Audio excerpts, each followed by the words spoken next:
नमस्कार, स्वागत है आपका प्राइम टीवी में। मैं हूं आपके साथ प्रिया तिवारी। शुरुआत करते हैं खबरों की। प्रयागराज में यूपी स्पेशल टास्क फोर्स को बड़ी कामयाबी मिली है। यूपी एसटीएफ ने 2 इनामी बदमाशों को एनकाउंटर में ढेर कर दिया। मुठभेड़ में 50,000 का इनामी बदमाश वकील पांडे और उसका साथी अमजद मारा गया। बता दें कि प्रयागराज के नैनी थाना क्षेत्र के अरैल इलाके में एसटीएफ प्रयागराज यूनिट 2 शूटरों को पकड़ने के लिए पहुंची थी। जैसे ही शूटरों को आता देख पुलिस ने उन्हें रुकने का इशारा किया, तभी दोनों बदमाश यमुना के कछार की तरफ भागने लगे, जिसके बाद एसटीएफ की टीम ने भी उनका पीछा शुरू किया। एसटीएफ के पीछा करने पर बदमाशों पर उन पर फायरिंग करना शुरू कर दिया, जिसके बाद एसटीएफ की टीम ने अपना बचाव करते हुए बदमाशों पर जवाबी फायरिंग की। एसटीएफ की जवाबी फायरिंग में गोली लगने से दोनों बदमाश ढेर हो गए। वहीं मारे गए बदमाश पर 50,000 का इनाम था। एसटीएफ में मुठभेड़ में मारे गए दोनों बदमाश भदोही जिले के रहने वाले थे, जिनमें से एक का नाम वकील पांडे उर्फ राजू पांडे था। दोनों मिलकर मुन्ना बजरंगी और मुख्तार अंसारी गैंग के लिए काम करते थे। मौके से 30 और 9 mm की पिस्टल, जिंदा कारतूस, खोखा और एक मोटरसाइकिल भी बरामद हुई है। ये 2 बदमाश थे।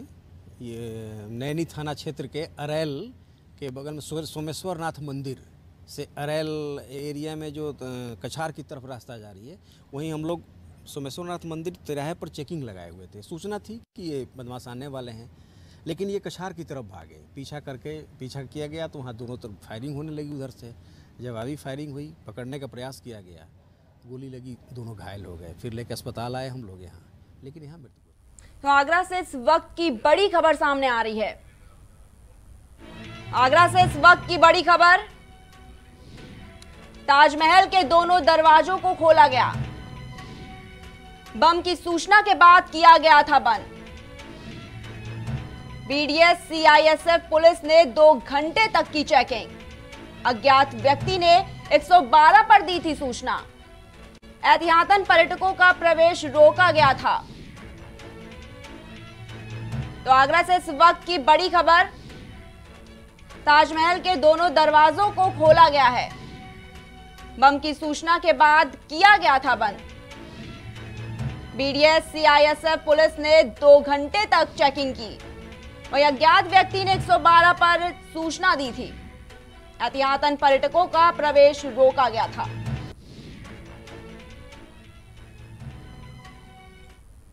बढ़ते अगली खबर की ओर। औरैया में थाना एरवा कटरा उमरैन में पेड़ काटते समय उसकी टहनी 7 साल की मासूम बच्ची के ऊपर गिरने से उसकी मौत हो गई। वहीं परिजनों ने बच्ची को मारने का आरोप लगाया है। फिलहाल सूचना पर पहुंची पुलिस ने शव को कब्जे में लेकर पोस्टमार्टम के लिए भेज दिया है और परिजनों की तहरीर के आधार पर आगे की कार्रवाई शुरू कर दी है।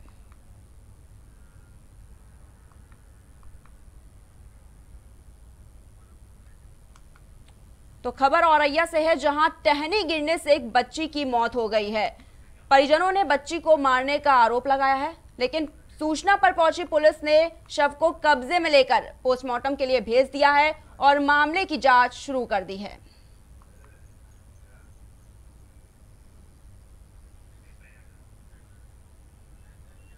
प्रतापगढ़ में आबकारी विभाग ने बड़ी कार्रवाई की है। आबकारी विभाग ने लालगंज कोतवाली क्षेत्र में छापेमारी कर 4 आरोपियों को गिरफ्तार कर लिया है और 7 छापेमारी के दौरान 270 लीटर अवैध शराब और 900 किलो लहन भी बरामद किया है। छापेमारी के बाद लालगंज कोतवाली क्षेत्र के कई गांव में हड़कंप मच गया है।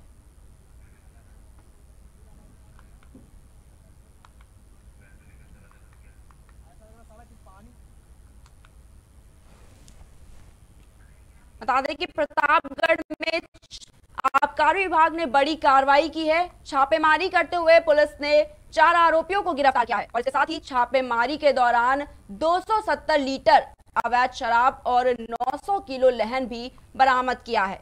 वहीं छापेमारी के बाद से लालगंज कोतवाली क्षेत्र के कई गांवों में हड़कंप मच गया है। बढ़ते हैं अगली खबर की ओर। उत्तर प्रदेश के प्रयागराज में स्पेशल टास्क फोर्स और बदमाशों के बीच मुठभेड़ हुई। अरैल इलाके के कछार में हुई मुठभेड़ में 2 बदमाश वकील पांडे उर्फ राजू पांडे और अमजद उर्फ पिंटू मारे गए। बताया जा रहा है कि ये दोनों मुन्ना बजरंगी मुख्तार अंसारी गैंग के शूटर थे, लेकिन बीते कुछ दिनों से दिलीप मिश्रा के लिए काम करते थे। पुलिस के मुताबिक वकील पांडे पर 50,000 रुपए का इनाम घोषित था। दोनों मुन्ना बजरंगी मुख्तार अंसारी गैंग के शूटर थे। मुन्ना बजरंगी की मौत के बाद दिलीप मिश्रा के लिए काम करते थे। इन दोनों ने रांची के होटवार जेल के जेल अधिकारी की हत्या की सुपारी ली थी। प्रयागराज में भी किसी प्रभावशाली व्यक्ति की हत्या की साजिश थी। एसटीएफ का कहना है कि वकील पांडे और उसका साथी अमजद दोनों भदोही के रहने वाले हैं।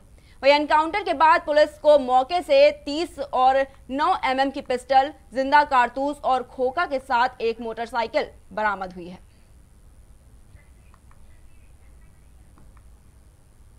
लखनऊ के थाना हसनगंज में एक युवक ने फांसी लगाकर आत्महत्या कर ली। वहीं परिजनों ने घटना को लेकर घरेलू हिंसा का मामला बताया है।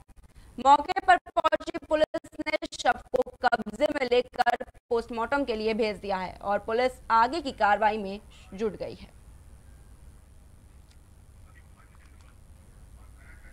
तो खबर लखनऊ से है, जहां एक युवक ने फांसी लगाकर आत्महत्या कर ली है। परिजनों ने घटना को लेकर घरेलू हिंसा का मामला बताया है। तो वहीं मौके पर पहुंची पुलिस ने शव को कब्जे में लेकर पोस्टमार्टम के लिए भेज दिया है और मामले की कार्रवाई शुरू कर दी है। अहमदाबाद स्थित मोटेरा स्टेडियम का नाम नरेंद्र मोदी स्टेडियम किए जाने पर बीजेपी के साथ ही पीएम मोदी विपक्ष के निशाने पर है। विपक्ष बीजेपी के नाम बदलने वाले फैसले का विरोध करते हुए वहीं विपक्षियों ने इसे सरदार पटेल का अपमान बताया है। विपक्ष की पार्टियों में शिवसेना ने भी बीजेपी के इस फैसले पर विरोध जताया है। देखिए हमारी एक खास रिपोर्ट।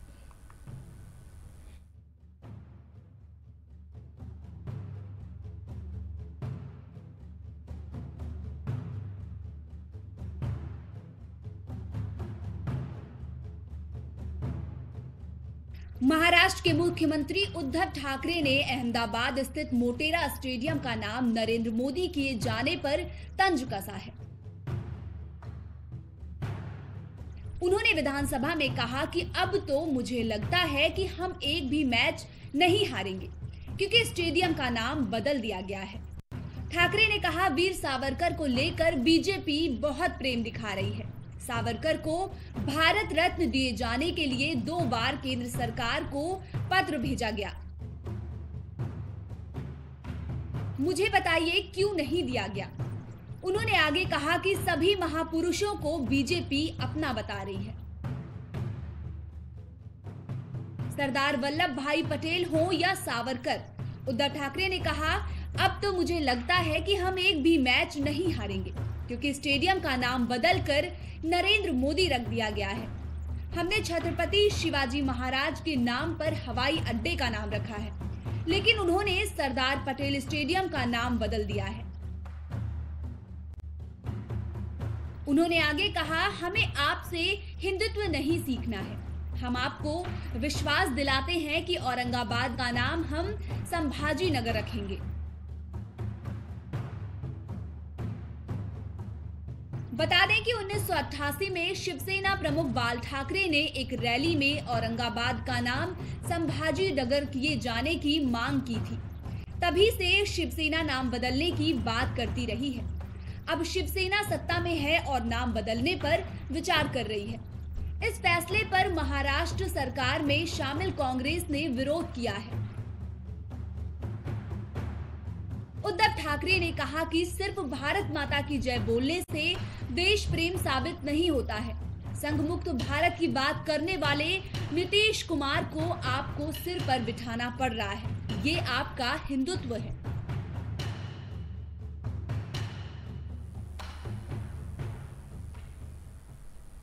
पंचायत चुनाव के आरक्षण की अंतिम सूची ने सियासत के दिग्गजों के समीकरण ध्वस्त कर दिए हैं। उत्तर प्रदेश में पंचायत चुनाव में आरक्षण ने ऐसा समीकरण सेट कर दिया है कि चुनिंदा सीटों से हमेशा चुनकर आ जाने वाले नेताओं को इस बार या तो घर बैठना होगा या फिर किसी अन्य दूसरी सीट पर मशक्कत करनी होगी। आइए आपको पंचायत चुनाव से जुड़ी और जानकारी बताते हैं और छोड़ जाते हैं इस रिपोर्ट के साथ। हमें दीजिए इजाजत।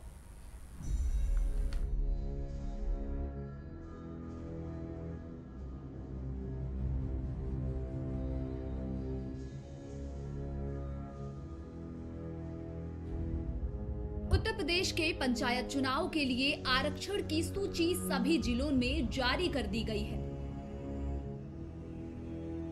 सूबे में इस बार चक्रानुसार की गई आरक्षण प्रक्रिया के चलते सैकड़ों नेताओं के चुनाव लड़ने के अरमानों पर पानी फिर गया है, क्योंकि इस बार उनकी आरक्षित लिस्ट जारी हो गई है। जिला पंचायत, क्षेत्र पंचायत और ग्राम पंचायत की कई सीटों में ऐसा आरक्षण हुआ है कि कद्दावर नेताओं को भी अपनी सियासी जमीन तलाशने में पसीना बहाना पड़ेगा। इसी के चलते सियासी दिग्गजों का राजनीतिक गणित पूरी तरह से गड़बड़ा गया है। आरक्षण ने ऐसा समीकरण सेट कर दिया है कि चुनिंदा सीटों में हमेशा चुनकर आ जाने वाले नेताओं को इस बार या तो घर बैठना होगा या फिर किसी अन्य दूसरी सीट पर मशक्कत करनी होगी। इससे ज्यादा मुश्किल उन लोगों को हुई है जो लंबे समय से एक ही सीट से चुने जाते रहे हैं। ऐसे में कई दावेदारों को तगड़ा झटका लगा है। आरक्षण के चलते ही कद्दावर नेताओं को इस बार खुद के बजाय अपने किसी समर्थक पर दांव खेलना होगा। इसके अलावा कई नेताओं को तो अपनी परंपरागत सीट छोड़कर नई सियासी जमीन तलाशने के लिए पसीना बहाना पड़ेगा। सपा संस्थापक मुलायम सिंह यादव के गृह क्षेत्र सैफई ब्लॉक प्रमुख की सीट इस बार अनुसूचित जाति महिला के लिए आरक्षित हो गई है, जिसके चलते मुलायम परिवार को तगड़ा झटका लगा है। साल 1995 में सैफई ब्लॉक बना है, जिसके बाद ये ब्लॉक प्रमुख की कुर्सी पर मुलायम सिंह के परिवार का कब्जा रहा है, लेकिन इस बार उनके परिवार से बाहर कोई सदस्य इस कुर्सी पर काबिज होगा। ब्लॉक प्रमुख की सीट की तरह सैफई प्रधान का पद भी एससी के लिए आरक्षित हो गया है, जिसके चलते इस बार मुलायम सिंह यादव के बचपन के साथी दर्शन यादव के परिवार के हाथों से ग्राम प्रधानी की कमान निकल जाएगी। पहली बार वह 1972 में सैफई के ग्राम प्रधान बने थे।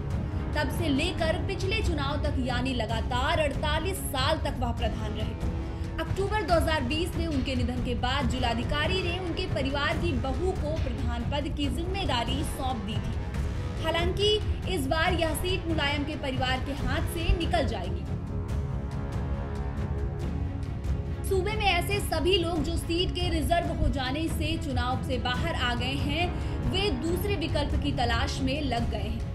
हमेशा से पंचायत के चुनाव में ऐसा होने पर अपने किसी खास आदमी को चुनाव लड़वाया जाता रहा है। इस बार भी बस यही विकल्प बचा है।